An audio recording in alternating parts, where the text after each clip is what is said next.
तर चला, सगळ्यांना धन्यवाद झाले त्यांना. आता पुढचे समास मॅडम घेतील. काल खूप छान निरूपण झालं. मॅडम, थोडा अजून आवाज मोठा पाहिजे आपल्याला. हो का? इकडे हम्म. आवाज वाढून होत आहे. आवाज फुल आहे दोन्हीकडे माझा. ठीक आहे. हा, बघते, मी प्रयत्न करते. ठीक आहे चला. मॅडम. हा. चला. आत्मवंदन सगळ्यांना. ब्रह्मांडीय ऊर्जेला कोटी कोटी नमस्कार. विहंगम टेक्नो होलिस्टिक ऑर्गनायझेशनला कोटी कोटी नमस्कार.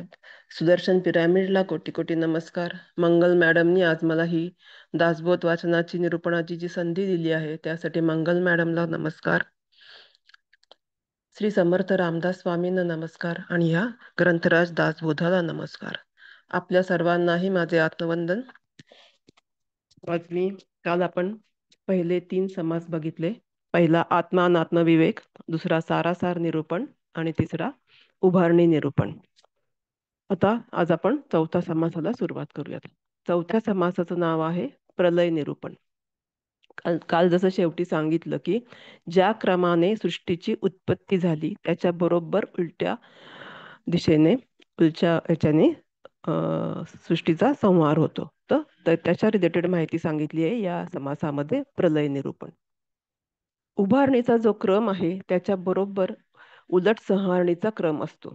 पृथ्वी पाण्यात विरते, पाणी तेजात आटते, तेज वायूत जाते, वायू आकाशात शांत होतो, आकाश प्रकृतीत नाहीसे होते आणि प्रकृती मूळ मायेत गुप्त होते. अखेर शाश्वत असे केवळ ब्रह्म तेवढे शिल्लक राहते. आता हे पुढे समजून सांगतायत समर्थ आपल्याला. कल्पांताने वर्णन पूर्वी येऊन गेलेच आहे, तेच थोडक्यात सांगतायत. संहार काळी पृथ्वीचा अंत होईल व पंचभूतांचा कल्पांत होईल याबद्दलची सविस्तर माहिती शास्त्रामध्ये सांगून ठेवलेली आहे. वेगवेगळ्या शास्त्रांमध्ये, पुराणांमध्ये सांगितलेली आहे. 100 वर्षे पाऊस न पडल्याने सृष्टी जळू लागेल, पर्वत गडप होतील, एवढ्या मोठ्या भेगा जमिनीला पडतील, सूर्याच्या 12 कळातील किरणांमधून ज्वाळा बाहेर पडतील आणि त्यामुळे 100 वर्षे पृथ्वी जळत राहील. पृथ्वी जळताना ज्या ज्वाळाचा शेंद्री रंग असतो, शेंद्री रंगाचा तो जाळ शेषापर्यंत जातो. त्या जाळाने तो भासतो व भराभर विष ओकतो. त्या विषातून ज्वाळा भडकतात व त्यांच्यामुळे पाताळे जळतात. इतका प्रचंड अग्नी तयार होतो की त्या अग्नीमुळे पाताळ सुद्धा जळते. अशा त्या प्रचंड आगीने पाताळ लोक भस्म होतात. मग महाभूते खवळतात. प्रलयाचा वारा सुटतो, प्रलयाचा अग्नी भडकतो, सगळे व्यापून टाकतो. त्यावेळी 11 रुद्र खवळतात, 12 सूर्य कडाडतात.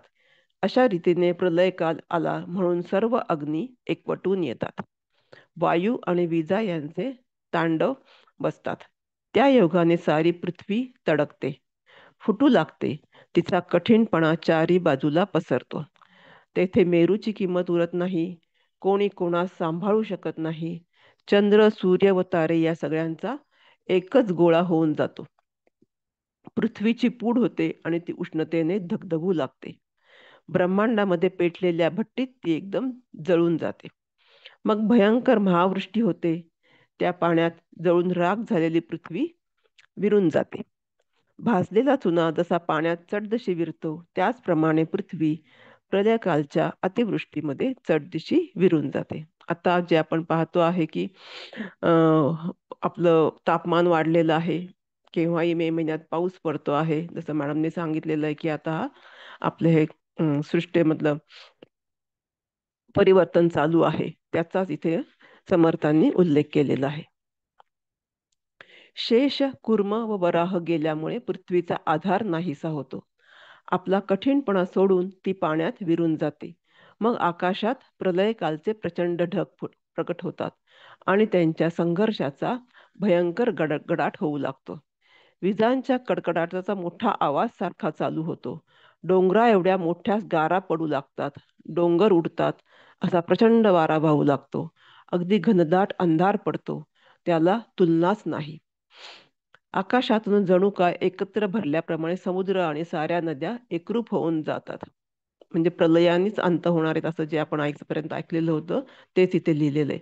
आकाशातून जणू काय एकत्र भरल्याप्रमाणे समुद्र आणि साऱ्या नद्या एकरूप होऊन जातात.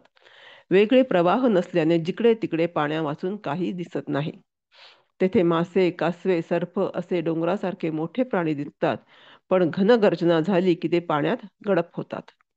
सात समुद्र सात समुद्र कोणते कोणते? क्षार, क्षीर, सुरा, सर्पी, दधी, इक्षु आणि जल हे सपाटून वाढतात व त्यांचे प्रवाह पाणी अवर्णोदकापर्यंत वाढते. त्यामुळे विश्वाला वेढणारे अवर्णोदक मोकळे होते. असे सगळे जलमय झाल्यानंतर प्रलयाग्नी खवळतो. विश्वाचा तापलेला जणू काय लोखंडाचा गोळा सगळे पाणी शोषून घेतो. इतकं म्हणजे सूर्याची धाग वाढते.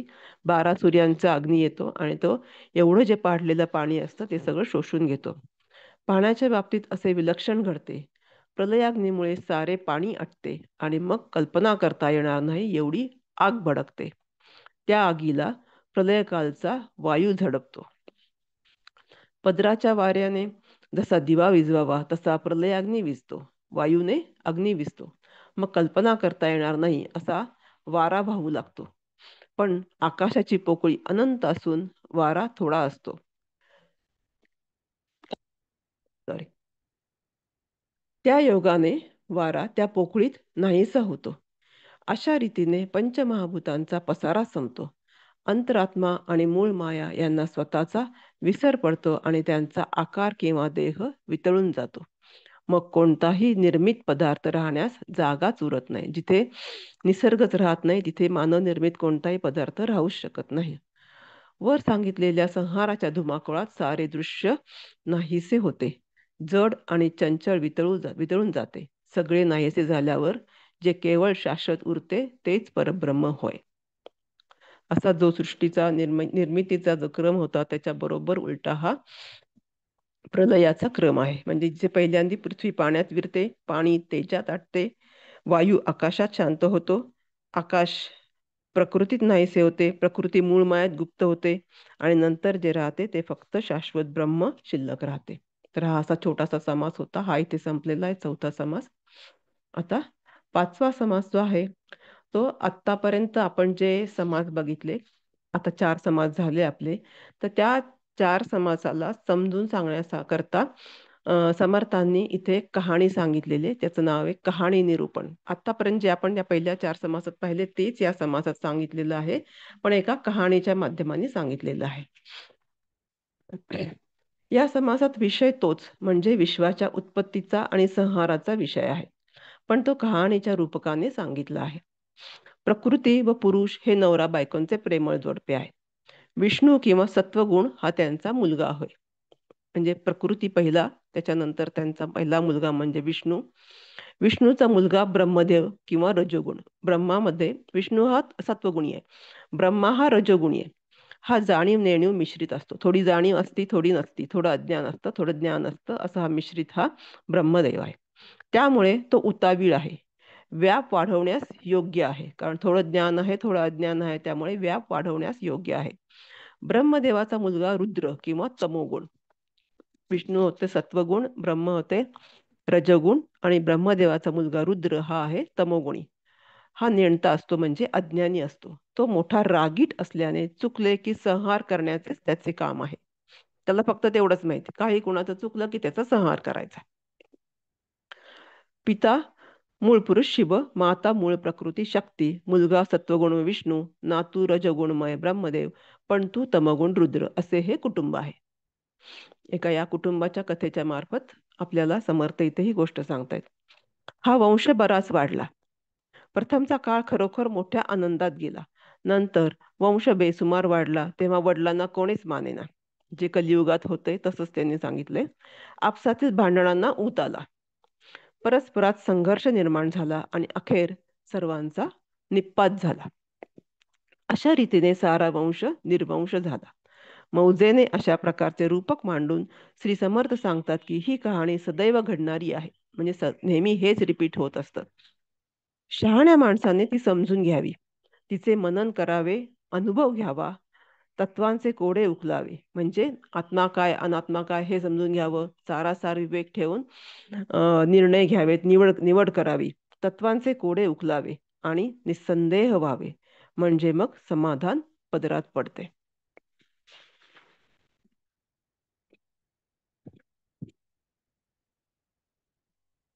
इथे आता सांगतात समर्थ श्रीराम, कोणी एक दोघे जण पृथ्वी फिरती उदासीन, काळ क्रमणे लागून कथा आरंभिली. कथेचा आरंभ इथे करता येते. अनासक्तपणे जगात फिरणारे सद्गुरू आणि सत्शिष्य असे दोघे असतात. सद्गुरू सत्शिष्याला विश्वाच्या उत्पत्ती संहाराचा विषय समजावून देतात. प्रकृती व पुरुष हे प्रेमळ नवरा बायको. एकदा असे झाले की दोन मित्र होते. अनासक्तपणे ते दोघे जगात फिरत होते. करमणूक व्हावी व केवळ वेळ गमतीने जावा म्हणून एकाने दुसऱ्याला कथा सांगण्याला आरंभ केला. मॅडम आपल्याला सांगतात की जसं आपण लहानपणी चुटपुटीचे खेळ खेळत होतो, भातुकलीचा खेळ खेळत होतो, तशा ह्याच्यातून हा संसार हे विश्वाची निर्मिती झाली आहे. तेच इथे सांगितलंय. एकदा असे झाले की दोन मित्र होते. अनासक्तपणे ते दोघे जगात फिरत होते. करमणूक व्हावी व वेळ गमतीने जावा म्हणून एकाने दुसऱ्याला कथा सांगायला आरंभ केला. ऐकणारा सांगणाऱ्यास म्हणाला की तुम्ही एखादी छानपैकी गोष्ट सांगा. त्यावर सांगणारा म्हणाला की अशी गोष्ट मी सांगतो, पण तू अगदी लक्ष देऊन ती ऐकली पाहिजे. स्त्री पुरुषांचे म्हणजेच नवरा बायकोचे एक जोडपे होते. त्या उभयतांचे परस्परावर अतिशय प्रेम होते. ते प्रेम इतके की दोघांमध्ये वेगळेपणा मुळी नाहीच अशा रीतीने ते वागत, म्हणजे शिव आणि शक्ती. कालांतराने प्रथम सत्वगुण म्हणजे विष्णू निर्माण झाला. त्यानंतर रजगुण म्हणजे ब्रह्मदेव निर्माण झाला आणि शेवटी तमगुण म्हणजे रुद्र निर्माण झाला. विष्णू शुद्ध जाणीवमय म्हणजे सत्वगुण, ब्रह्मदेव जाणीव नेवळे मिश्रित, तर रुद्र नेणीवमय म्हणजे अज्ञानी. बराच काळ लोटला व त्यांना एक मुलगा झाला. त्याचे नाव विष्णू. सर्व बाबतीत तो चांगला असून मोठा कार्यकर्ता होता. पुढे विष्णूलाही मुलगा झाला. बापापेक्षा तो उतावीळ व चंचल होता. तो अर्धा शहाणा होता खरा, पण त्याने व्याप वाढवला, म्हणजे हा संसार वाढवला, ही सृष्टी वाढवली. त्याने फार मोठा व्याप केला. त्याला खूप मुलामुलींची संतती झाली. नाना प्रकारचे पुष्कळ लोक त्याने निर्माण केले. त्याचा वडील मुलगा रुद्र. तो मोठा रागीट व अज्ञानी होता. कोणाचे जरा कोठे काही चुकले की संहार करणे हेच त्याचे काम. सत्वगुणी जाणता विष्णू सर्वांचे पालन पोषण करतो. रजगुणी ब्रह्मदेव जाणता नेणता आहे, तो विश्वाच्या खटाटोपात गुंतून राहतो. तमोगुणी नेणता शंकर संहार करतो. मूळ पुरुष पिता स्वस्थ बसला होता. त्याच्या लेकाने म्हणजे विष्णूने पुष्कळ व्याप केला, पण तो सर्वज्ञ जाणता चांगला आणि सगळ्यात वडील होता. नातू ब्रह्मदेव अर्धाच अर्धाच जाणता होता, आणि पण तू रुद्र तर काहीच जाणत नव्हता. तो भयंकर रागीट असल्याने जरा चूक झाली की संहार करण्यास तयार होता. मुलगा सगळ्यांचे पालन पोषण करतो. नातू परस्पर मिळवून खातो, तर पंतू चुकलेल्यांचा तत्काळ संहार करतो. ब्रह्मा विष्णू महेशाचं जे काम कार्य आहे ते आपल्याला माहितीच आहे. पण पुढे या कुटुंबाचा फार मोठा विस्तार झाला.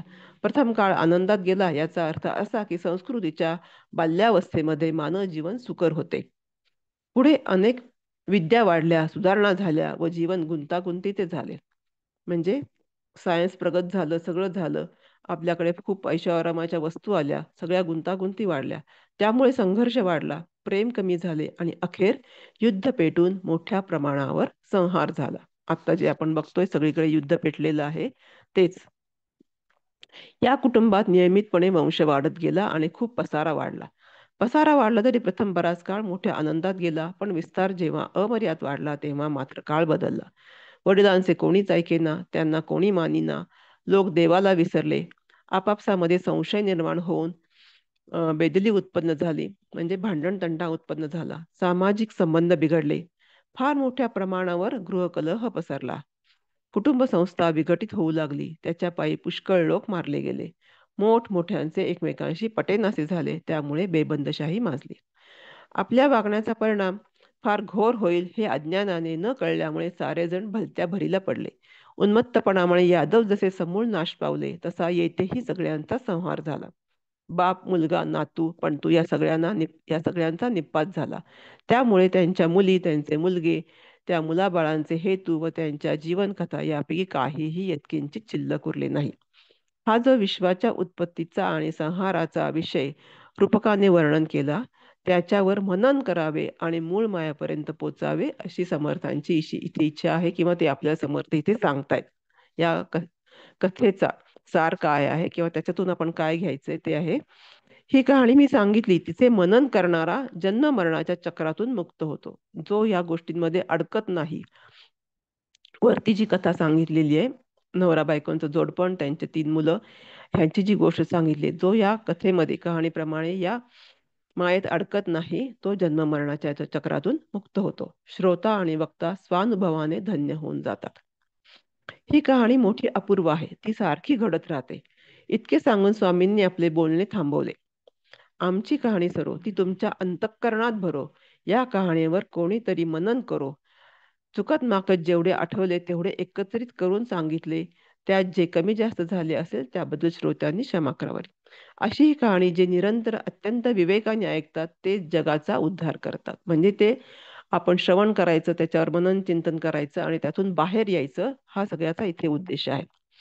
आणि असे लोकच या जगाचा उद्धार करू शकतात. म्हणून इतरांचा उद्धार करण्याचे सामर्थ्य त्यांच्या अंगी येते. पिंड ब्रह्मांडाचे 8 देह बाजूला सारून निवांत निश्चळ ब्रह्माचे दर्शन घेण्याची पात्रता आणून देणे हा जगाचा उद्धार होय. जगाचा उद्धार म्हणजे काय करायचं? काल आपण जे पाहिलं की 4 या पिंडाचे देह, 4 या ब्रह्मांडाचे देह, तेही आपल्याला मागे टाकायचे आहेत सारासार विवेक करून. तर जगाचा उद्धार करणे म्हणजे हेच आहे. जगाचा उद्धार म्हणजे काय याचे विवेचन करणे जरूर आहे. सारासारच्या मिश्रणातून सार निवडून बाजूस काढणे याचे नाव निरूपण होय. माणसाने निरूपण ऐकावे. आपण जे ऐकले त्याचा प्रत्यक्ष अनुभव घेऊन ते उत्तम रीतीने समजून घ्यावे. विश्वरचनेमध्ये आढळणाऱ्या अनेक तत्वांची गुंतागुंत उकलावी आणि अशा रीतीने ही कहाणी समजता समजता संपूर्ण संदेहरहित होऊन जावे. म्हणजे आपण आत्मा हाच शाश्वत आहे हे आपल्या मनात पक्क करावं, विवेक करायला शिकावा, हे याचे समर्थ सांगतात. ही कहाणी ऐकता ऐकता आपल्या मनात ह्या गोष्टी पक्क्या झाल्या पाहिजेत. पिंड व ब्रह्मांड मिळून असणारे जे 8 देह आहेत त्यांचे विवरण केले असता माणसाला आपोआप निसंदेहता प्राप्त होते. सार रूप ब्रह्म हाती लागल्याने मग अखंड समाधान राहते. ज्या ठिकाणी तत्वांची गडबड आहे, गोंधळ आहे, त्या ठिकाणी निवांतपणा असणे शक्य नसते. म्हणून ज्याला समाधान हवे त्याने या गोंधळाच्या पलीकडचे राहणे अवश्य आहे. असे जे सूक्ष्म विवेचन आहे ते पुन्हा स्पष्ट करून समजून घ्यावे. हे आता हा एक समास इथे संपलेला आहे. पुढच्या समासात त्यांनी अजून हे आपल्याला समजून सांगितलेलं आहे. तर इथे 5वा समास जो आहे लघुबोध, म्हणजे छोट्याशा गोष्टीच्या माध्यमातून त्यांनी सांगितलेलं होतं. आपल्या कहाणी निरूपणाचा होता ते समास, तो त्यांनी इथे संपलेला आहे. आता समास 6व्याला आपण सुरुवात करत आहोत. समास 6व्याचं नाव आहे लघुबोध. हे छोटे छोटे आहेत, 2-3 समास जे आहेत आणि आधीचे झालेले आपले आहेत त्याच्यातलीच माहिती सांगणारा किंवा अजून जास्त आपल्याला समजून सांगणारे हे समास आहेत. आता हा 6वा समास जो आहे त्याचं नाव आहे लघुबोध. आता या लघुबोध मध्ये काय सांगितलं आहे? लघुबोध मध्ये ईश्वर हा खरा कर्ता आहे, हे या समासाचे सारांश आहे. आणि असं म्हणतात की समर्थांनी हा समास छत्रपती शिवाजी महाराजांना उपदेश करण्यासाठी हा समास लिहिला, अशी गोष्ट आहे.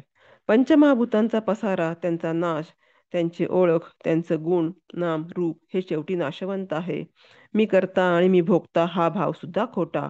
ईश्वर सर्वाचा करता आहे, हा या समासाचा सारांश आहे. तर आता बघूयात आपण या समासामध्ये श्री समर्थांनी अगदी थोडक्यात पण अगदी स्पष्टपणे निश्चितपणे साधना आणि तिची तात्विक पार्श्वभूमी सांगितली आहे. पंचभूतांचा सारा पसारा साकार आहे, नाशवंत आहे. आत्मा मात्र निराकार आणि अविनाशी आहे. दृश्य जाणण्याची मनाला सवय लागल्याने त्यास आत्मा कसा जाणावा हे कळत नाही. आपण या विश्वात राहतो, समोर जे जे आपल्याला दृश्य दिसतात त्याच्यामुळे नक्की खरं काय खोटं काय हे आपल्याला कळत नाही. आत्मा कोणता ते कळत नाही. त्यासाठी संतांपाशी जायला हवे, म्हणजे सत्संग करायला हवा. आत्मज्ञान होण्यासाठी नित्य विवेक आणि सारासार विचार कसा करावा हे संत शिकवतात. नित्य विवेकाने खरा मी कोण याचा शोध घ्यावा. सारासार विचाराने खरा करता कोण याचा शोध घ्यावा. सगुण सगळे चंचळ व अलीकडेच म्हणून त्याच्या पलीकडे दृष्टी पोचवावी. संपूर्ण आत्मनिवेदन करावे व निर्गुणाशी अनन्य व्हावे. अशा रीतीने धन्य होऊन जावे, असं समर्थ सांगताय त्या समासात. पंचभूतांचा हा पसारा अफाट दिसतो खरा, परंतु तो नाशवंत आहे हे समजावून देतात.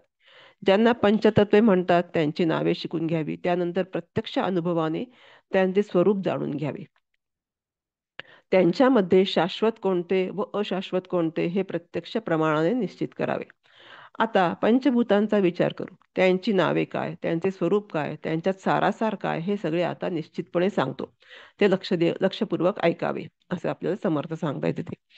पृथ्वी, आप, तेज, वायू आणि आकाश अशी त्या पंचभूतांची नावे आहेत. आता त्यांचे स्वरूप सांगतो ते ऐका. म्हणजे नक्की याचा अर्थ काय, या पंचमहाभूतांचा अर्थ काय आहे ते इथे सांगतात. पृथ्वी म्हणजे जमीन, आप म्हणजे पाणी, तेज म्हणजे अग्नी किंवा सूर्य वगैरे सूर्यासारखे तेजयुक्त गोष्टी पदार्थ, वायू म्हणजे वारा, आकाश म्हणजे सारी जागा. एक मिनिट.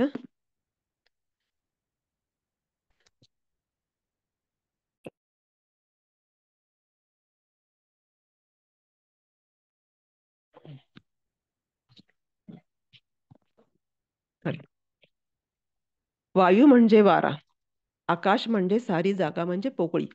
आता यानंतर आपल्या मनात शाश्वतपणाचा विचार करा.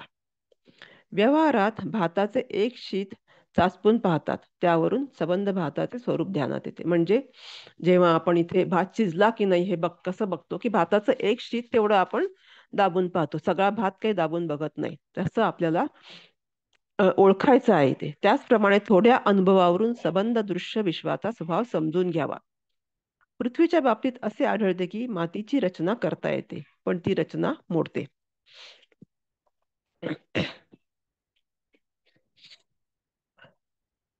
हा तर प्रत्यक्ष अनुभव आहे.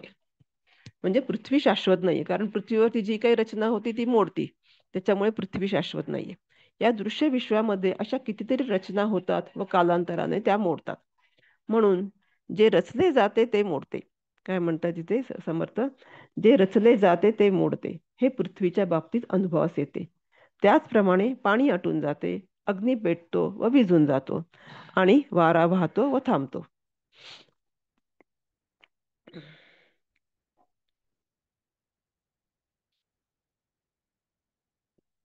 आकाशामध्ये दिसणारा अवकाश नावापुरताच असतो, विचार केल्यावर तोही उरत नाही. तात्पर्य, पंचभूतांपासून निर्माण झालेले काहीही कायम टिकणारे नाही, कायम टिकेल ते शक्य नाही. म्हणजे शेवटी काय आहे, सगळे हे नाशवंत आहे. याचप्रमाणे पाच भूतांचा सारा पसारा नाशवंत आहे, ही गोष्ट अगदी निस्संशय आहे. आत्मा मात्र शाश्वत आहे, सत्य आहे, पण तो निराकार आहे. साकार तेवढे नाशवंत व निराकार शाश्वत असते, पण साकार व निराकार एकमेकात मिसळल्यामुळे झालेले आहे. म्हणजे हे आत्मा आणि आत्मन जे एकत्र आहेत सगळे, त्याच्यामुळे सगळा घोळ झालेला आहे. आपल्याला समजत नाही नक्की शाश्वत काय अशाश्वत काय. साकार जेवढे नाशवंत व निराकार शाश्वत असते, पण साकार व निराकार एकमेकात मिसळल्यामुळे झालेले आहे. सारासार विचाराने ते वेगळे करावे आणि मी कोण याचा शोध घ्यावा. शेवटी काय करायला सांगतायत, सारासार विवेकाने मी कोण आहे याचा शोध घ्यायला सांगतायत समर्थ आपल्याला. तो आत्मा कळण्यास फार कठीण आहे. ज्ञानावाचून इतर कशाने तो आकलन होत नाही, म्हणून संतांच्याकडे जावे आणि त्यांना आत्मा कसा ओळखावा ते विचारावे. शेवटी संतांचं मार्गदर्शन घेणं हेच सांगतायत समर्थ. आत्मस्वरूप कसे आहे हा प्रश्न संतांना विचारला तर ते उत्तर देतात की आत्मा अविनाशी आहे. आत्म्याला जन्मही नाही, तसा मृत्यूही नाही, पण निराकारात आकाराचा भास होतो आणि आकारात निराकाराचा भास होतो. त्याच्यामुळे काय होतं, हे सगळं आपल्याला माया आहे. दोन्ही एकमेकात मिसळल्याप्रमाणे भासतात, म्हणून निराकार आणि आकार एकमेकांपासून विवेकाने वेगळी करावे. त्यासाठी सारासार विवेक खूप महत्वाचा आहे, कारण याच्यामध्ये सगळं साकार काय निराकार काय सगळं एकत्र झालंय, जड काय शाश्वत काय हे सगळं एकत्र झालेलं आहे. त्याच्यामुळे आपल्याला समजत नाहीये या संसारामध्ये. त्यासाठी सारासार विवेक खूप महत्वाचा आहे. जे निराकार ते नित्य व शाश्वत असते व साकार ते अनित्य व अशाश्वत असते. साकार निराकाराचे हे गुणधर्म विवेकाने जाणणे यास नित्यानित्य विचार म्हणतात.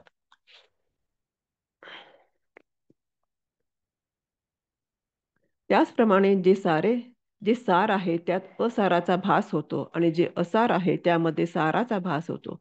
पण माणसाने सारासार विचार करून सार असार वेगळे शोधून काढावे. म्हणजे इथे काय सांगतात, पंचमहाभूत हे माया आहे. तुमचं अस्तित्व हे फक्त पंचमहाभूतांपर्यंतच मर्यादित आहे.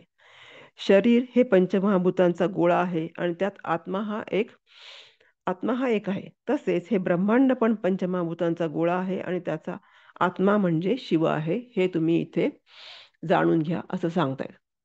जे निराकार ते नित्य शाश्वत असते, साकार ते अनित्य अशाश्वत असते, हे झालं आपण पाहिलं.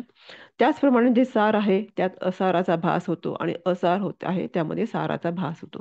पण माणसाने सारासार विचार करून सार असार वेगळे शोधून काढावे. वास्तविक 5 भूतांपासून निर्माण झालेले सगळे माईक आहे. म्हणजे ते जसे दिसते तसे नसते, ते एक नव्हे अनेक दिसते. त्याच्या उलट आत्मा अगदी एकच आहे व तो सर्व विश्व व्यापून आहे. चारही भूतांच्या मध्ये आकाश व्यापून असते. म्हणजे पंचमहाभूतांमध्ये प्रत्येक ह्याच्यामध्ये आकाश आहे, पण ते लगेच लक्षात येत नाही. म्हणजे पाण्यामध्ये पण आकाश आहे, अग्नीमध्ये पण आकाश आहे, वायूमध्ये पण आकाश आहे, सगळ्यामध्ये आकाश आहे, पण ते आपल्याला लवकर लक्षात येत नाही. त्याचप्रमाणे आकाशात आत्मस्वरूप अगदी दाटपणे गच्च भरलेले आहे. जी आकाशाची आपल्याला पोकळी दिसते आहे ते आकाशामध्ये परब्रह्म जे आहे ते अगदी दाटपणे गच्च भरलेले आहे, पण ते आपल्याला समजत नाही. निश्चयाने सूक्ष्म विचार करून पाहिल्यास आकाश आणि ब्रह्मवस्तू यात भेदच नाही असा अनुभव येईल. आकाश आपल्याला भासते, इंद्रियांना गोचर होते, म्हणून ते स्थलकालाच्या उपाधीने वावरलेले आहे. ही उपाधी बाजूस सारली तर ते अतिंद्रियच असते. म्हणून अतिंद्रिय, निरुपाधी, निराभास व अविनाश गगनासारखे ब्रह्मस्वरूप आहे. आता इथं काय अर्थ आहे की याचा? आकाश, आकाश म्हणजे इथे काय, जसं आकाश वेगळ्या वेगळ्या प्रकारचे आकाश आहेत असं म्हणतात. म्हणजे मठाकाश आहे, घटाकाश आहे, चिदाकाश आहे. मठाकाश म्हणजे काय? आपल्या घरामध्ये जी पोकळी आहे त्याला मठाकाश म्हणतात. घटाकाश म्हणजे काय म्हणतात की घट, घट म्हणजे माठ. ज्या माठाच्या आकारामध्ये जी पोकळी आहे त्याला मठाकाश असे म्हणतात. म्हणजे बाहेरची वस्तू जशी आहे त्याच्या आतमध्ये तशा प्रकारची पोकळी असेल. जेवढं घर लहान असेल तर घरामध्ये छोटं आकाश असेल, घर मोठं असेल तर त्यामध्ये मोठं आकाश, जास्त प्रमाणात आकाश असेल. माठ छोटा आहे त्याच्यात अजून थोडं कमी आकाश असेल. हे समजून, आकाश म्हणजे काय हे समजून सांगण्यासाठी इथे हे सांगितलेलं आहे. आजूबाजूच्या असलेल्या आकाराने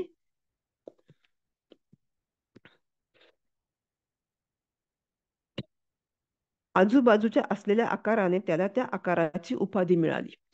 म्हणजे मठामध्ये जो आकाश आहे त्याला मठाकाश म्हणतात असं. मठाकाश म्हणजे घराच्या भिंतींमुळे आतमध्ये पोकळी निर्माण झाली. घटाच्या उपाधीमुळे नाव मठाकाश आहे. तसेच म्हणूनच उपाधी योगीचे आकाश उपाधी नसता निराभास. जे निराभास आहे ते अविनाशी आहे, गगनाप्रमाणे आहे. म्हणजे ज्याला उपाधी असेल तरच ते आकाश आपल्याला कळते. तर तिथे काहीच नसेल, मठही नाहीये, घरही नाहीये, काहीच नाहीये, अशा ठिकाणी फक्त आकाश आहे, तेव्हा त्याला ती उपाधी नाहीये. म्हणून जे निराभास आहे ते अविनाशी आहे, ते गगनाप्रमाणे आहे असे इथे सांगितलं आहे. आता हे विवेचन पुरे, परंतु जे अनुभव घेण्यास गेले असता अविनाश राहते ते ब्रह्म होय. तेच ब्रह्मस्वरूप मनन निधिध्यासाने आपल्या अनुभवाच्या कक्षेत आणावे. परमात्म स्वरूप निराकार आहे, हाच सर्व सारासार विचाराचा मतितार्थ होय. त्याचप्रमाणे आपण कोण हाही विचार करायला हवा. जसं म्हणजे आपण परब्रह्म काय हे आपण आतापर्यंत पाहतो आहे, जसं परब्रह्म काय हे पाहतो आहे त्याचप्रमाणे आपण कोण आहोत याचा सुद्धा आपण विचार करायला पाहिजे असं समर्थ इथे आपल्याला सांगतायत. ज्यावेळी देहाचा अंत होतो त्यावेळी वायू म्हणजे देह सोडून जातो, वायू म्हणजे प्राण देह सोडून जातो. हे जर खरे वाटत नसेल तर आत्ता श्वास कोंडून धरावा. आपण 1-2 मिनिटं जरी श्वास कोंडून धरला तरी आपल्याला सहन होत नाही. तर मग तसंच म्हणजे जोपर्यंत या शरीरात वायू म्हणजे प्राण आहे तोपर्यंतच हे शरीर आहे असं सांगताय तिथे. श्वास कोंडून धरला, श्वासोच्छ्वास थांबला की देह पडतो, देह पडला की त्यास देह न म्हणता काय म्हणतात, प्रेतात्मा आहे, मडे आहे असे म्हणतात. मड्याच्या अंगी कधीच करते पण दृष्टीस पडत नाही. एकदा जर व्यक्ती मेला तर त्याच्यामुळे मध्ये कोणताच कर्तेपणा राहत नाही. देहाच्या शिवाय वायूला काही करता येत नाही. जर प्राण नसेल तर काही देहाशिवाय त्याला काही करता येत नाही. म्हणजे प्राणही असायला पाहिजे आणि देहही असायला पाहिजे असंही ते सांगतायत. देहाच्या शिवाय वायूला काही करता येत नाही आणि वायूच्या शिवाय देहाला काही करता येणार नाही. म्हणून विचार केला तर असे दिसते की एकमेकांशिवाय एकमेकांना काहीच करता येत नाही.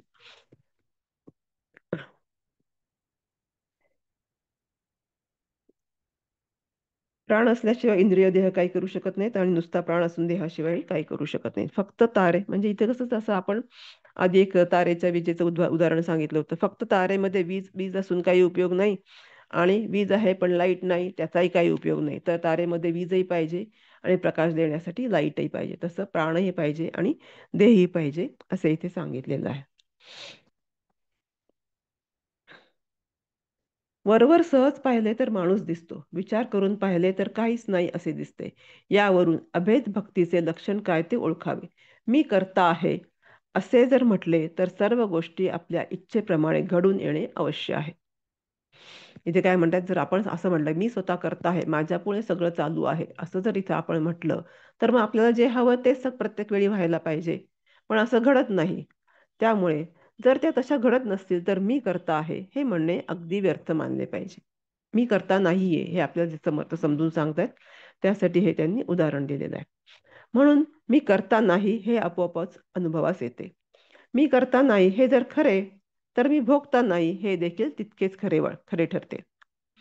परंतु जो सूक्ष्म विचार करील त्यालाच हे आकलन होईल.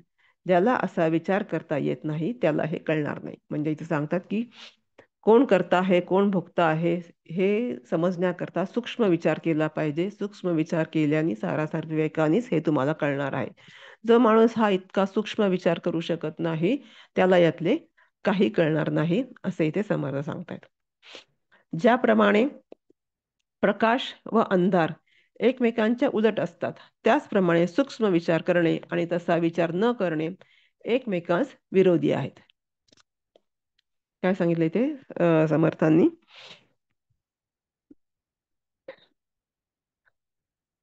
ज्याप्रमाणे प्रकाश व अंधार एकमेकांच्या उलट असतात, जिथे प्रकाश असतो तिथे अंधार नसतो, जिथे अंधार आहे तिथे प्रकाश नसतो, त्याचप्रमाणे सूक्ष्म विचार करणे आणि तसा विचार न करणे एकमेकांस विरोधी आहेत. जो माणूस सूक्ष्म विचार करतो तो वरवरचा विचार करणार नाही, किंवा जो माणूस वरवरचा विचार करतो त्याला सूक्ष्म विचार करता येणार नाही.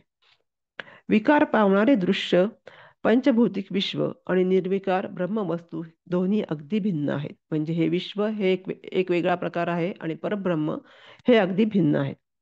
जेथे सारासाराचे सूक्ष्म मनन नाही तेथे परमार्थ काहीच नाही. परमार्थ तुम्हाला करायचा असेल, अध्यात्म तुम्हाला शिकायचं असेल तर तुम्हाला सारासाराने सूक्ष्म मनन केलंच पाहिजे. त्यासाठीच मॅडम आपल्याला दरवेळेस सांगतात जे काही आपण अभ्यासतो त्याचं मनन करा, चिंतन करा आणि त्याच्यावरती लिहायला सांगतात. सूक्ष्म वस्तूच्या अनुभवाला न्याय असे जर म्हटले तर त्या वस्तूचा अनुभव नसणे हा अन्याय म्हणावा. जो जन्मांध आहे त्याला नाना प्रकारच्या रत्नांची परीक्षा करता येणे शक्य नाही. हे सगळं सारासार विवेक आपल्याला इथे समर्थ समजून सांगतायत. म्हणून निर्गुण स्वरूपाशी अनन्य होणारा, निर्गुणाशी तद्रूप होणारा ज्ञानी पुरुष विचार धन्य होय. संपूर्ण आत्मनिवेदन साधण्याने मोठा श्रेष्ठ पुरुष म्हणून तो मान्यता मिळवतो. सारासार विवेक आत्मानात्म विवेक केल्यानेच तो पुरुष श्रेष्ठ होतो, असा या समासाचा अर्थ आहे. आतापर्यंत कोणाला काही शंका आहे, कोणाला काही विचारायचं आहे का? या आता आपण 3 समास, छोटे जे समास बघितले त्याच्याबद्दल कोणाला काही बोलायचंय, काही सांगायचंय का मॅडम? काही विचारायचं असेल तर विचारू शकता, कोणाला समजलं नसेल तर. कोणाला काही बोलायचंय, त्यांनी तुमचा काही अनुभव सांगायचा आहे, काही असेल तर तुम्ही शेअर करू शकता. नाहीतर मग आपण पुढच्या समासाला जाऊया. ऐकतात का सगळे?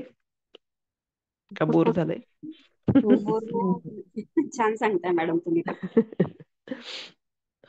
ठीक आहे. आता हे आपले आज समास 6वा आपल्याला संपलेला आहे इथे. आता 7व्या समासाला आपण सुरुवात करूयात. 7व्या समासाचं नाव आहे प्रत्यय विवरण. या समासामध्ये समर्थ काय सांगतायत आपल्याला? परत तेच सांगतायत आपल्याला. आत्मा अनात्म विवेक, सारासार विवेक याचा विचार इथे त्यांनी मांडलाय. ब्रह्म ब्रह्म आणि आत्मा यांची तुलना केलेली आहे. नंतर जीवात्मा चंचल आहे याचंही वर्णन त्यांनी केले. इथे या समासामध्ये समर्थ आपल्याला वेगवेगळे उदाहरणं देऊन आपल्याला हे पटवून देत आहेत. आतापर्यंत त्यांनी आपल्याला शिकवले त्याचे हे वेगवेगळे उदाहरणं देऊन या समासामध्ये ते आपल्याला पटवून देत आहेत सगळ्या गोष्टी. तर प्रथम आत्मा अनात्म विवेक करावा. त्यामध्ये असे प्रत्यास येईल की अनात्म अनेक असून आत्मा एकच आहे. अनात्म जड असल्याने आत्मा सर्व जडाला चेतना देतो. सर्व दृश्याला चेतना देणारा तो सर्वात्मा किंवा अंतरात्मा होय. येथपर्यंत सारा चंचळाचा प्रांत आहे. मग सारासार विचार करावा. त्यात सर्व चंचळाचा अर्थात प्रकृतीचा संपूर्ण निराश होईल आणि सार रूप निश्चळ ब्रह्म तेवढे शिल्लक उरेल. दोन्हीमध्ये विचार प्रधान आहे. विचार अर्थाचे वाहन आहे. अर्थाचे म्हणजे इथे मनाचे वाहन आहे असे तिथे म्हटले. म्हणजे विचार मनाचे वाहन आहे. आपण जसे विचार करू तसं त्या ठिकाणी मन जाईल. विचाराने अर्थ निर्माण झाला म्हणजे विचाराने मनात विचार निर्माण झाला की अंतरात्मा त्या अर्थाने भरून जातो. अर्थ जितका सूक्ष्म आणि विशाल तितका अंतरात्मा देखील सूक्ष्म आणि विशाल बनतो. त्यासाठी आपण चिंतन मनन श्रवण केलं पाहिजे. अर्थ निसंशय असेल तर अंतरात्मा पण निसंशय बनतो. म्हणजे आत्मा हाच करता आहे हे आपल्या मनात जर पक्क झालं तर अंतरात्मा पण पक्का होणार आहे. म्हणून देवाचा शोध करावा. देवाच्या विचाराने अंतरात्मा भारून टाकावा. खरा करता कोण हे विवेकाने ओळखण्यात खरे सुख आहे. आता बघूया त्याचं डिटेल आपण. परमार्थात प्रत्यय वाचून सगळे व्यर्थ आहे. परमात्मा वस्तू निर्मळ निश्चळ आणि निराभास आहे. तिला फक्त आकाशाचा दृष्टांत देता येतो. म्हणजे आकाश जेवढं आपल्याला मोठं वाटतं तेवढ्यात फक्त त्याच्यामुळे फक्त आकाशाचीच उपमा आपण या परब्रह्माला देऊ शकतो. असीम पसरलेला हा अवकाश त्यासच आकाश म्हणतात, जे सगळीकडे पसरलेलं आहे. आधी मोकळी किंवा रिकामी जागा असते आणि मग त्यात पदार्थ उत्पन्न होतात. म्हणजे एखाद्या भांड्यामध्ये जर जागाच नसेल तर आपण त्याच्यात काही अजून काही टाकू शकत नाही. त्यासाठी त्या भांड्यामध्ये पोकळी असायला हवी. ते भांडं रिकामं असायला हवं. आधी मोकळी किंवा रिकामी जागा असते आणि मग त्यात पदार्थ उत्पन्न होतात. तरच आपण त्याच्यात काहीतरी नवीन भरू शकतो. असा हा अगदी योग्य प्रत्यक्ष अनुभव येतो. ज्याचा प्रत्यक्ष अनुभव येत नाही ते खरे मानता येत नाही. प्रत्येक वेळेस आतापर्यंत सगळ्या अध्यायामध्ये समासामध्ये सगळ्यांनी समर्थांनी तेच सांगितले, तुम्ही स्वतः अनुभव घ्या आणि मगच ते खरे माना. जड तितके चंचल असते व सूक्ष्म तितके निश्चळ असते असा साक्षात अनुभव येतो. ब्रह्म वस्तू निश्चळ असते, अंतरात्मा चंचल असतो. हे ध्यानात येण्यास दृष्टांत हवा असेल तर वायूचा घ्यावा. आकाशात जसा वायू तसा ब्रह्मांडामध्ये अंतरात्मा असतो. म्हणजे इथे काय सांगतात की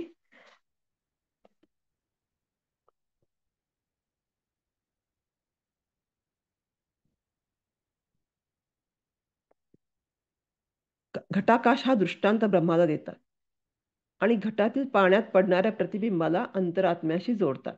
यावर विचार केला तर दोन्हीचा अर्थ वेगळा आहे हे समजेल. रिकाम्या घड्यामध्ये आकाश भरून असते. घड्याची काहीही हालचाल झाली तरी आतील आकाश निश्चल राहते. ब्रह्म त्या आकाशामध्ये निश्चल असते. म्हणजे समजा एक रिकामा माठ आहे. रिकामा माठ आपण एका ठिकाणी ठेवले, त्याच्यातले जे आकाश आहे ते स्थिर आहे. आपण माठ एका ठिकाणून उचलून दुसरीकडे ठेवला तरी त्यामध्ये जे आकाश आहे तेही स्थिर आहे. घड्याची काही हालचाल झाली तरी आतील आकाश निश्चल राहते.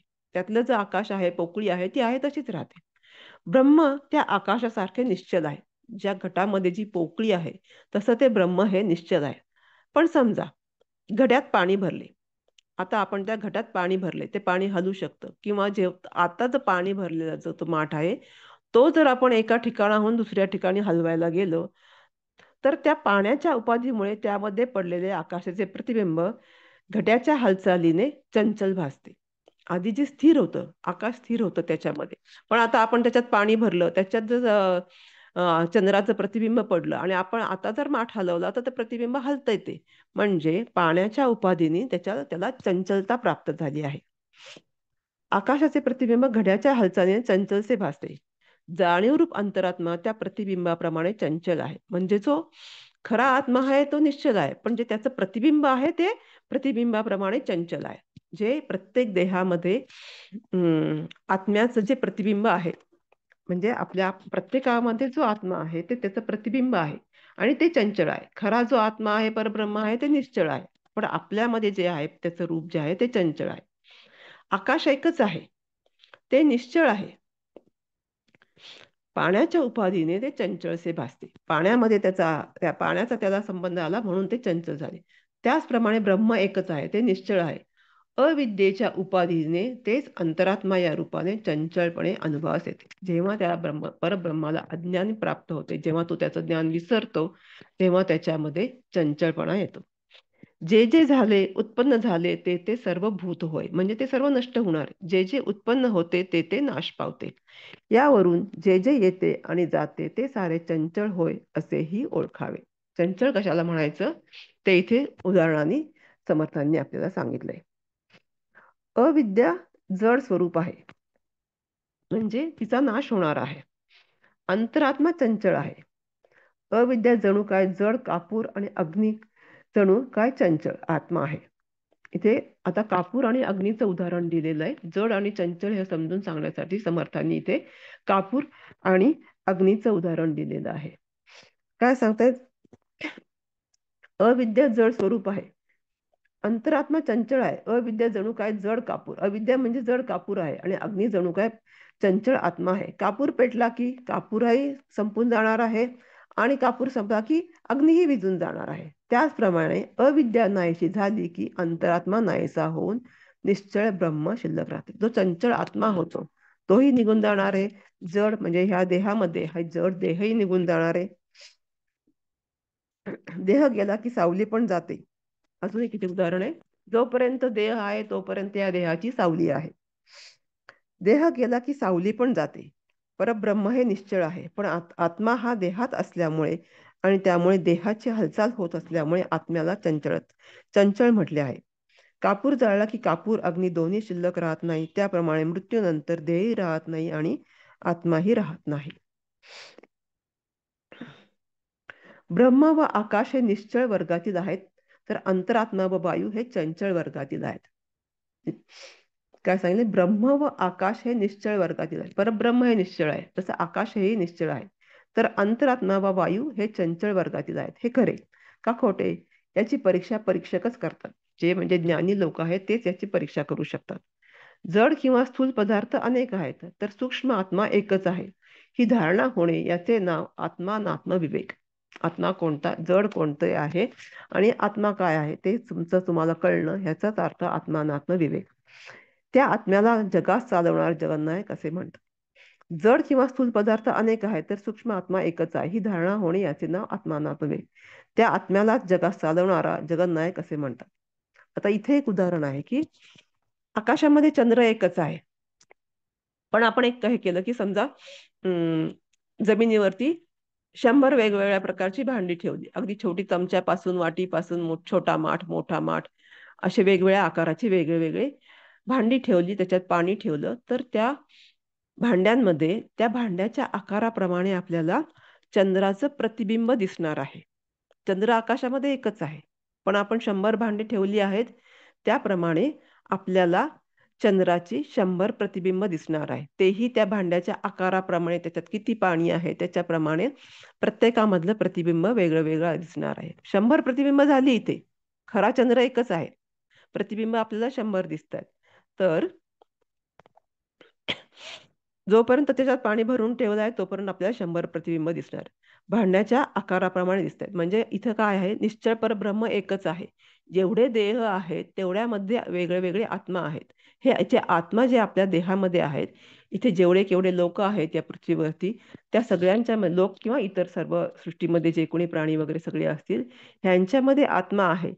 हा आत्मा जो आहे ह्या परब्रह्माचं प्रतिबिंब आहे. परब्रह्म एकच आहे आणि आपल्या सगळ्यांमध्ये त्या परब्रह्माचं प्रतिबिंब आहे, इथे सांगायचा प्रयत्न करतायत समर्थ या उदाहरणानं. तसंच जड किंवा स्थूल पदार्थ अनेक आहेत, तर सूक्ष्म आत्मा एकच आहे, हे इथे सांगायचं इथे.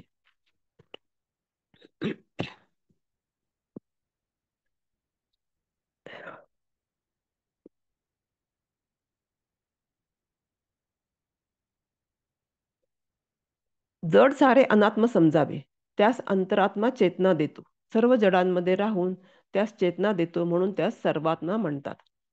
सर्वांना तो चेतना देतो म्हणून त्याला सर्वात्मा म्हणतात. आणि त्या आत्म्यामुळे आपण हालचाल करू शकतो म्हणून त्याला चंचल आत्मा म्हणतात. आत्म्याला इथे दिलेली ही विशेषण आहे: चंचल आत्मा, सर्वात्मा. सर्वात्मा म्हणजे सर्वांमध्ये तोच असतो म्हणून त्याला सर्वात्मा म्हणतात. पण हा सर्व मिळून चंचलात्माच होय. म्हणजे सगळा जो आहे तो चंचलच आहे, निश्चळ आत्मा नव्हे. निश्चळ तेवढे ब्रह्म आहे. ज्याच्या ठिकाणी यत्किंचित दृश्याचा भ्रम नाही ते निश्चळ परब्रह्म समजावे. विमल ब्रह्म अत्यंत भ्रमरहित असते. ते अगदी जसेच्या तसेच राहते. आत्मानात्म विवेक स्थिर होऊन अनात्म बाजूला सरते. साधक अंतरात्म्यापर्यंत पोहोचतो. मग सारासार विचाराने प्रकृतीचा संहार करायचा असतो. प्रथम मोठा आत्मानात्म विचार करावा, यानंतर मग सारासार विचार करावा. सारासार विचाराने प्रकृतीचा संहार घडतो. म्हणजे आपल्याला या मायाजाळातून बाहेर पडण्यासाठी सारासार विचार करणं किती महत्वाचं आहे इथेच सांगितलंय. सारासार विचाराने प्रकृतीचा निराश झाला म्हणजे विवेक प्रलय साधतो. मग दृश्य विश्व असून देखील नसल्यासारखे होते. अध्यात्म श्रवणाने अंतरात्मा निर्गुण ब्रह्मस्वरूपामध्ये अंतर्धान पावतो. श्री समर्थांनी विवेकावर विलक्षण भर दिला आहे. आत्तापर्यंत ह्या आधी याही आपल्या वेगवेगळ्या अध्यायांमध्ये आपण पाहिलेलं आहे, विवेकावरती त्यांनी भर दिलेला आहे. विवेक करण्याची युक्ती जर साधली तर साधकाचे अंतरंग अध्यात्माने काठोकाठ भरून जाते. अर्थाशी तदाकार होण्याची कला ब्रह्माशी तदाकार होण्यास अतिशय उपयोगी पडते. म्हणून निसंदेह अर्थाशी तदाकार व्हावे असा त्यांचा आग्रह आहे. सूक्ष्माकडे नेणारा म्हणजे वर चढणारा अर्थ आत उदय पावला तर अंतरात्मा सूक्ष्माकडे जातो, स्वतः सूक्ष्म बनतो. सूक्ष्माकडे न जाता स्थूलाकडे ओढणारा अर्थ आत प्रकट झाला तर अंतरात्मा स्थूलाकडे खाली येतो, स्वतः अधिकाधिक स्थूल बनतो. मग तो ओढणारा अर्थ आत प्रकट झाला तर अंतरात्मा स्थूलाकडे खाली येतो. जगात आता इथे काय सांगितलंय, माणसाचं मन कसं आहे ते इथे सांगितलंय. जिकडे न्याल त्याप्रमाणे आपलं मन जातं.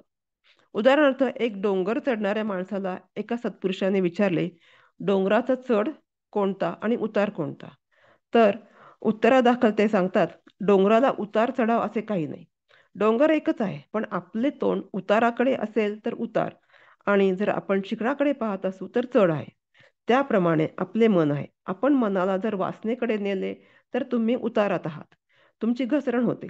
पण तेच तुम्ही स्वतःला मनाला भगवंताकडे ध्यानाकडे वळवलं तर तुमचे चेतना वाढत आहे, उंची वाढत आहे. त्यासाठी मनाला चांगले विचार ऐकवावेत, दाखवावेत, चांगले विचार बोलून घ्यावेत. म्हणजे आता आपल्याकडनं मंगल मॅडम सगळ्यांकडनं हे दासबोध वाचन करून घेत आहेत, अर्थ म्हणजे आपल्याला नोट्स काढायला लावत आहेत, सगळं आपल्याकडनं हे मन करून घेतात. काय चांगले विचार बोलून घ्यावेत, दाखवावेत, हे सगळे संस्कार मनावर झाले पाहिजेत. कान, डोळे, तोंड यामार्फत मनावर संस्कार होत आहेत. तर मनाला जे हवे ते न देता ज्याच्यामुळे त्याचा उत्कर्ष होईल असे विचार दिले पाहिजेत, याचाच आग्रह संतांनी केला होता. म्हणूनच ते आपल्याला भजन, कीर्तन किंवा नामस्मरण, उपासना करायला सांगत होते. हा या ओळीचा अर्थ आहे. आता पुढचं हे आहे की आतमधील अर्थ म्हणजे अगदी मन संशयरहित असेल तर अंतरात्मा देखील अत्यंत निसंशय बनतो.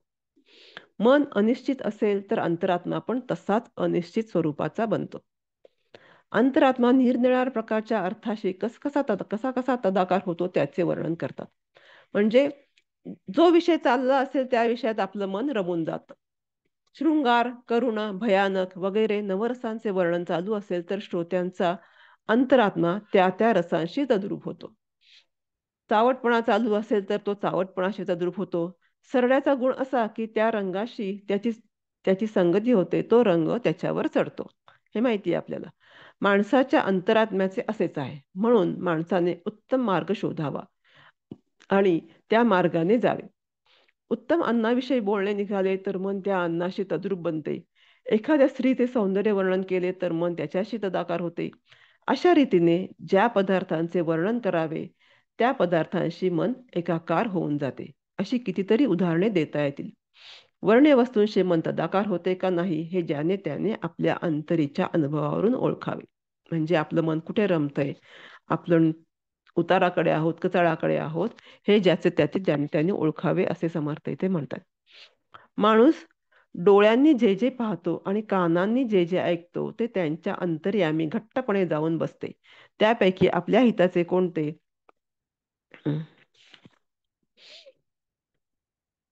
त्यापैकी आपल्या हिताचे कोणते व अनहिताचे कोणते याची परीक्षा परीक्षक करतात, म्हणजे ज्ञानी लोक करतात. आपल्या अंतर्यामी देवाकडे नेणारा अर्थच भरून राहिला असा विवेक चतुर माणसाने करावा. वाटेल ते करावे व देवाचा शोध घेऊन आनंद बनावा. आपल्याला ज्याच्यात आनंद मिळतोय ते सर्व आपण करावे असं इथे सांगतायत. म्हणून इतर सर्व काही सोडून द्यावे आणि एका देवाचा शोध घ्यावा. असे केले तरच जीवनाचे रहस्य काही प्रमाणात उलगडेल. देवाने अनेक प्रकारची उत्तम सुखे निर्माण केली आहेत, पण अज्ञानामुळे लोकांना ती प्राप्त होत नाहीत. मार्ग चुकल्यामुळे जन्मभर ती सुखे त्यांना मिळत नाहीत. इतर सारे सोडून माझा शोध करा असे भगवंतच बोलून गेला आहे. पण लोक भगवंताच्या शब्दाला मानित नाहीत. याचा परिणाम असा होतो की लोकांना नाना प्रकारची दुःखे भोगावी लागतात. म्हणजे सुखाच्या शोधात लोक इकडे तिकडे फिरतात, पण त्यामुळे त्यांना काय होतं, दुःखच भोगावं लागतं. त्यांना सर्व काळ कष्टात काढावा लागतो. मनात सुख प्राप्त व्हावे अशी इच्छा असते, परंतु ती सफळ होत नाही. वास्तविक माणसापाशी केवढा मोठा सुखाचा साठा आहे, पण वेडा आपल्या अज्ञानाने त्या सुखास आंचवतो, म्हणजे दुरावतो. मला सुख हवे असा ध्यास त्याला असतो, पण जन्मभर दुःख भोगीतच तो मरून जातो. तरी शहाण्या माणसाने असे न करावे. या जन्मात भगवंताचे सुख आपल्याला मिळेल असे त्याने वागावे. देवाचा शोध करण्यामध्ये ब्रह्मांड पालथे घालावे. ब्रह्मांडाच्या पलीकडे जावे, म्हणजे हेच आधीच्या ह्याच्यात सांगितले होते. 8 देहांच्या पलीकडे जायचंय. 4 पिंडाचे देह आणि 4 ब्रह्मांडाचे देह याच्या पलीकडे जायचं आहे. ते सगळं सोडून द्यायचंय. पलीकडे जायचं म्हणजे हे सगळं सोडून द्यायचं आहे. या ब्रह्मांडाच्या पलीकडे जावे. मुख्य देव हस्तगत झाल्यानंतर मग कशालाच काही कमी पडत नाही. लोक वेडेपणा करतात, विवेकाला सोडून देतात, अविवेकाने वागतात. विवेकाने वागण्याचे फळ सुख, तर अविवेकाने वागण्याचे फळ दुःख होय.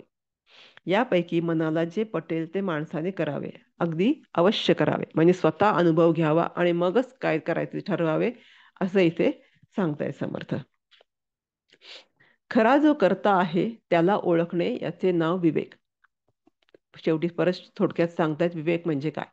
खरा जो करता आहे त्याला ओळखणे याचे नाव विवेक. पहिल्यांदा आपण आत्मा अनात्म विवेक मध्ये पाहिलंय की आत्मा कोण आहे ते आपल्याला ओळखता आला पाहिजे. हे सर्व जे काम करतोय तो आत्मा करतोय, आपण काहीही करत नाहीये.